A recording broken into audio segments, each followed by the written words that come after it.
It's my opinion that all of us are the spirit incarnated into a body to experience life. You can choose to agree or disagree with this idea, but one thing we can all agree on is that we're all human beings walking around covered in cloth and eating, drinking, and breathing the same air as everyone else. Yet, some people have much better lives than other people. Why is that? It's because some people play the game of life to their advantage and some people don't. In fact, many people don't even realize a game is being played and they suffer the consequences. The reality is, if you don't play the game of life, you get played. Just like if you're sitting at the poker table and you don't know who the sucker is, that sucker is you. The game of life is not fair, it's not just, and it's not reasonable. And if you don't play the game well, it's certainly not fun. And I'm speaking from personal experience here. But when you know how to play, you can create a damn good game for yourself.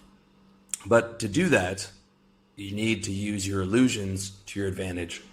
By illusions, I mean concepts that only exist as thoughts, spoken words, and words on a page or a computer screen. But these particular concepts have no physical reality whatsoever. Government being a good example of an illusion that people agree has existence. But government has no actual existence in the physical world. You can't see, touch, smell, or hear government because it only exists as an idea or as a word. In reality, it's a bunch of guys in suits who tell the guys that wear uniforms and carry guns what to do. Now, take the concept of an apple as opposed to the concept of government. The concept of an apple, like the concept of government, exists as a thought, spoken word, and a word on a page or computer screen. But an apple also exists in the physical world. You can taste, touch, smell, and hold an apple in your hands. Now, whether you think government or any other illusion is beneficial or destructive is besides the point. The point is that people believe in illusions, and those beliefs have actual physical effects on your reality. This applies to all the major concepts or illusions that people agree have existence. That's why it's important to learn how to use your illusions to your advantage. The smart way to play is to use every illusion you have to create a better life for yourself, starting with these 5. Your character, money, masculinity, status, and power. Illusion number 1, your character. You're the nameless formless spirit who incarnated into a body to play the game of life. At least that's what I believe. Your self-image is an illusion that you can compare to a character you would play in a video game, where your real identity is player 1. Everyone on the planet, with the exception of children, presents a carefully created image to other people. They try to present a coherent narrative of what they want you to see and hide what they don't want you to see. Most guys don't walk around talking about their bowel movements or cheating on their wives or the pornography that they secretly watch. As you get to know someone, you get to know more about what's going on behind the mask. But at first, you're meeting his representative. And when I say mask, I mean it. The word persona actually comes from the Greek word for actor's mask. And everyone on the planet has a persona or personality, myself included. But just because you have insight into this doesn't mean the rules of the game don't apply to you. If you want to have the good things in life, you need to use the illusion of your avatar to get them. The good news is there is a lot you can do to upgrade your self-image or character in the game of life. The first step is to look at life as a fun game to be played, much like a video game, where your looks, money, status, intelligence, and charm are your attributes. And as you progress through life, you level up by achieving your goals. For example, I used to be a salesman, and although I had money, style, fitness, and my game together, I hated my job. So I became Will Freeman and leveled up my character to lifestyle designer. I did it by creating a coherent narrative, and since 2012, I've been producing content that offers solutions to life's problems. The end result has been money, influence, and respect in my niche, as well as being able to do what I love for a living instead of what I hate, and to be able to live in sunny Thailand instead of cold Canada. A more extreme example would be The Rock. He failed at his first upgrade of playing in the NFL, so he went to the WWE playing the babyface character of Rocky Maivia. Rocky Maivia didn't get much traction, so he became The Rock, a brash, funny, charismatic heel character, and went on to become one of the biggest stars in the business. He then leveraged his personal brand and went to Hollywood. Through his brand, charm, attractiveness, acting skills, networking ability, and a lot of performance-enhancing drugs, he became the best paid actor on the planet with millions of fans worldwide.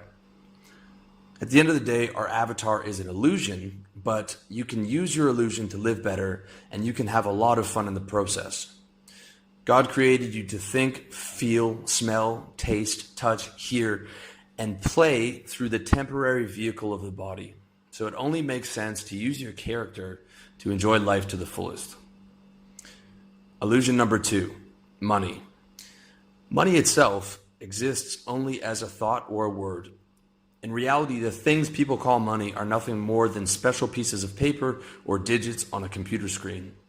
But 6 billion people on the planet agree that special paper and digits on a computer screen have value, and therefore you need that special paper or those digits to play the game of life. Without money, you can't survive, but with enough of it, you can do pretty much whatever you want. When you play the money game right, you get financial security, you get to do work you enjoy, and you don't have to work a job you hate. With enough money, you can either solve or dramatically reduce every problem in your life, from food to clothing to shelter to health to your dating prospects and to much more.